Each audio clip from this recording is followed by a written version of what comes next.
y bienvenidos nuevamente a Antiensayos Peruanos. Hoy vamos a discutir un poco sobre qué tanto ha mejorado realmente la situación de los peruanos en los últimos 10 años. La historia que se nos ha contado recientemente es la que podemos ver en el siguiente gráfico, que tanto la pobreza en general como la pobreza extrema se han reducido sustantivamente en esta última década. Así, la pobreza en general, por ejemplo, se ha reducido en un 40% aproximadamente, mientras que la pobreza extrema se ha reducido a menos de la mitad de lo que existía en comparación hacia el 2001. Ahora bien, como vimos en presentaciones anteriores, estos cálculos se basan en el método de la línea de pobreza. Estas cifras entonces indican que el valor monetario del consumo de los hogares peruanos en alimentos, transporte, educación, salud, etc., ha ido en aumento en los últimos años, de manera tal que más y más hogares han superado la línea de pobreza y de pobreza extrema establecidas por el INEI. En otras palabras, más personas, más familias, más hogares poseen el dinero o los bienes necesarios para cubrir sus necesidades básicas. ¿Cuál es la principal limitación con estas cifras? El problema principal es que, aunque yo posea el dinero o los bienes necesarios para satisfacer mi hambre, mi necesidad de vivienda, la ropa que necesito para subsistir, etc., eso no quiere decir que realmente lo invierta en esas cosas. Yo puedo tener los recursos suficientes para comer bien, pero puedo gastarme todo el dinero en alcohol y drogas. Puede ser también que todo mi gasto se dedique a alimentos y ropa en vez de vivienda o transporte. O en última instancia, aunque posea el dinero suficiente para mandar a mis hijos al colegio y que los atienda un médico de calidad, de repente donde yo vivo no existen ni escuelas ni hospitales, por lo tanto mi dinero últimamente no sirve para gran cosa en ese aspecto. De esta manera, aunque sepamos que la gente en general tiene una mayor capacidad económica para cubrir sus necesidades, no sabemos realmente si lo hace o no. No es suficiente entonces fijarnos solamente en los cambios de la pobreza en términos monetarios, sino también ver otros indicadores que nos digan si la gente efectivamente come bien, se viste adecuadamente, vive en una casa decente o si va al colegio. La diferencia entre poseer el dinero para hacer algo y el tomar la decisión de invertir dichos recursos para tal propósito se va a ver más fácilmente en el siguiente ejemplo. La historia que conocemos es que la pobreza extrema en el país se ha reducido considerablemente, como dije en el slide anterior, a menos de la mitad de lo que se reportaba hacia el 2001. Lo que esta estadística refleja es que con el paso de los años ha crecido el número de hogares que poseen el dinero o los bienes necesarios para consumir los alimentos requeridos que les permitan llevar una vida saludable. Ahora bien, si en vez de fijarnos en si la gente tiene los recursos necesarios para comer bien, y examinamos en cambio cuántas personas efectivamente consumen los alimentos suficientes, vamos a observar un panorama distinto. Al medir el porcentaje de la población que viven en hogares cuyos miembros no pueden consumir las calorías necesarias, vemos que la cosa no ha cambiado tanto con el paso del tiempo, al menos en esta última década. Es así que el porcentaje de peruanos que se habría estado malnutriendo hacia el 2010, aunque menor, es bastante similar al reportado en el 2001. ¿Cómo podemos entender esto? ¿Cómo es posible que aunque cada vez haya más hogares que tengan el dinero y los bienes para comer bien, últimamente no lo hacen? Aunque lo que les voy a decir es bastante estereotípico, la respuesta central para este tema es que no solamente de pan vive el hombre. Muchas familias hoy pueden poseer el dinero para alimentarse bien, pero para esto tendrían que dejar de mandar a sus hijos al colegio, tendrían que dejar de invertir en ponerle en techo a su casa, ponerle un piso de concreto a su vivienda, o podrían tener que sacrificar el enviar a sus hijos a ver al doctor cuando se enferman. ¿Por qué? Porque aunque alimentarse sea una necesidad bastante básica, las personas no solamente van a buscar comer bien, van a tratar de cubrir, aunque sea parcialmente, otras necesidades que pueden ser igual de básicas para ellos. Este escenario por el cual, aparentemente en el Perú, la pobreza alimentaria no ha mejorado gran cosa, se puede apreciar con una estadística más, que es el de desnutrición crónica infantil. Esta estadística lo que mide es el porcentaje de niños menores de 5 años cuyo peso y talla es inferior al que es considerado normal.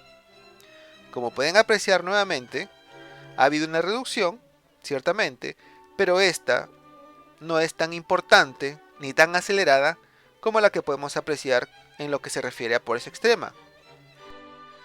Ahora vamos a ver otra estadística de pobreza que utiliza el INEI. Esta es el de las necesidades básicas insatisfechas. Esta medida se fija si las personas cubren o no ciertos aspectos mínimos necesarios para llevar una vida adecuada, en vez de si tienen o no el dinero o los bienes necesarios para hacerlo. El punto central de las NBIs, como se les dice, es que examinan aspectos esenciales que no se pueden subsanar tan fácilmente con un incremento menor en el ingreso de los hogares. Es decir, que no se pueden corregir con simplemente aumentar el presupuesto del hogar en 10, 20 o 50 soles. Es por eso que se dice que las NBIs miden un tipo de pobreza estructural. Si bien son 5 las NBIs que utiliza el INEI para ver lo que es este tipo de pobreza, hoy vamos a revisar 3, que me parecen las más adecuadas para ilustrar lo que quiero transmitir en esta presentación. En primer lugar tenemos lo que es vivienda inadecuada. En este caso estamos hablando del porcentaje de la población peruana que vive en residencias que son bastante precarias, cuyas paredes son de material de estera, de quincha o de barro, o que su piso simplemente es de tierra y no tiene ningún recubierto, ya sea de concreto, de madera o de losa. Es decir, estamos hablando de hogares que casi no tienen nada. Pues bueno, como se dan cuenta en el gráfico, el porcentaje de la población que vivía en estas condiciones se ha reducido, pero el nivel de disminución, por un lado, no es tan grande como el que vimos anteriormente en términos de pobreza o pobreza extrema medidos con el método de la línea de pobreza. Es más, si se fijan en el gráfico, la disminución entre el 2001 y el 2005 es mínima, porque obviamente para hogares que viven en esta condición, el ponerle, por ejemplo, un piso de concreto a su casa es una inversión bastante grande, es relativamente importante para su nivel de ingresos. Por lo mismo, mejorar las condiciones de la vivienda pues no resulta tan fácil, aun cuando la economía haya crecido un poco y uno se haya beneficiado mínimamente en este tiempo. Ahora vamos a ver un segundo indicador, que es la población que vive en residencias sin ningún tipo de servicio higiénico, ya sea letrina o baño corriente. Al respecto podemos ver que la tendencia en esta última década ciertamente ha ido a la baja, pero esta disminución ha sido mínima. ¿Por qué se da esto? Porque esta población no solamente es extremadamente pobre, sino lo más probable es que viva en condiciones completamente precarias y marginales, es decir, que viven no solamente en la periferia de la ciudad, sino que viven en la punta del cerro, donde casi no llega ningún tipo de transporte, donde probablemente vivan en condiciones bastante deplorables, con material precario, probablemente también se trata de una ocupación informal o ilegal, o viven en zonas rurales sumamente alejadas, cosas que obviamente no se pueden resolver tan fácilmente con un incremento en el nivel de ingreso del jefe de hogar o de las demás personas que trabajan en la misma familia. Y bueno, si hablamos de precariedad también tenemos este último indicador, que es el porcentaje de hogares que tienen niños que deberían ir al colegio primario, pero que no lo hacen, aunque este sea gratuito. Y como verán en el gráfico, la tendencia no es del todo clara de qué tanto realmente han mejorado las cosas al respecto, porque básicamente se ha mantenido estable, aunque ha bajado un poco hacia los últimos años. Entonces, estos indicadores de pobreza estructural, que se concentran en elementos esenciales que solo los peruanos que viven en las peores condiciones no pueden resolver, nos muestran un panorama bastante distinto al que vimos inicialmente utilizando el método de la línea de pobreza. Vemos que las cosas han mejorado, pero no de una manera tan acelerada ni tan sustantiva a como se haya visto en términos de pobreza monetaria. Bueno, entonces, ¿qué podemos concluir de todos estos datos y todas estas cifras que hemos presentado? Hay dos lecciones que me gustaría enfatizar el día de hoy. En primer lugar, es que la pobreza tiene varias dimensiones, no solamente la que nos dice la cifra de INEI, que es el valor monetario del gasto de los hogares y si están por encima o debajo de la línea de pobreza, sino también otros aspectos que no son económicos, que no son monetarios, como por ejemplo, qué tan bien comen las personas, si están nutridas o no a partir de lo que comen. Evidentemente, si gastan mucho o poco en hacerlo. La pobreza incluso tiene dimensiones inmateriales, como por ejemplo la salud mental de los pobres debido al estrés y la precariedad en la que viven.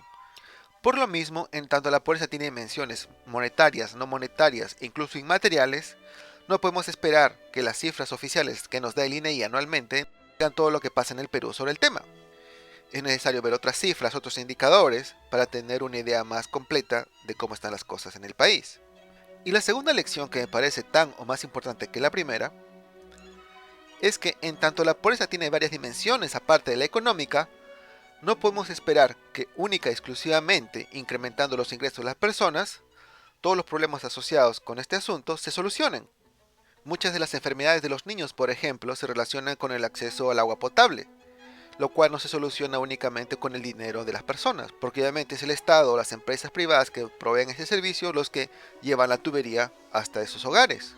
Puede ocurrir también que existan hogares con una dieta bastante restringida porque viven en zonas alejadas en el país, donde no existen medios de comunicación que le permitan acceder a otros mercados donde consumir mayor variedad de productos. En este caso, el construir una carretera obviamente no va a solucionarse con que las personas tengan algo más de dinero en sus bolsillos. Y así podríamos seguir con otros ejemplos. Una estadística muy importante para entender justamente esta diferencia entre las diversas dimensiones de la pobreza y la calidad de vida de las personas es el que nos da el Programa de las Naciones Unidas de Desarrollo con su Índice de Desarrollo Humano, que no se fija solamente en el aspecto económico, sino también en aspectos de salud y educación. Y aquí vamos a poder ver qué tan fácil pueden cambiar las cosas dependiendo de la dimensión de la que estamos hablando. Si nos fijamos en los cambios en lo que se refiere a esperanza de vida al nacer, el porcentaje de niños en edad escolar que efectivamente van al colegio y el porcentaje de la población adulta que es capaz de leer y escribir, vemos que los cambios en la última década son positivos, las cosas han mejorado, pero estos cambios son bastante pequeños. Sin embargo, si nos fijamos en cambio en la dimensión económica, que es el incremento en el PBI per cápita en el Perú, vemos que se da un salto mayor, un salto importante. Este contraste resume lo que he querido transmitirles hoy. Hablamos de cambios en la pobreza, en términos monetarios, que son muy importantes, que son bastante positivos y que son bastante acelerados porque justamente la cantidad de dinero que una persona tiene en sus bolsillos puede cambiar de la noche a la mañana y con eso puede cambiar algunas cosas en su estilo de vida. Pero si hablamos de aspectos de la pobreza que requieren inversiones significativas de recursos tanto de dinero como de otro tipo, pues los cambios no se dan tan fácilmente, no se dan tan rápidamente. En el Perú las cosas han mejorado, pero dependiendo de la manera en que lo miremos y de cómo lo medimos, estos cambios han sido importantes o relativamente pequeños. Bueno, esto es justamente lo que quería enfatizar en la presentación de hoy. Espero que este video les haya sido útil y de su agrado. Nos estamos viendo muy pronto. Chao.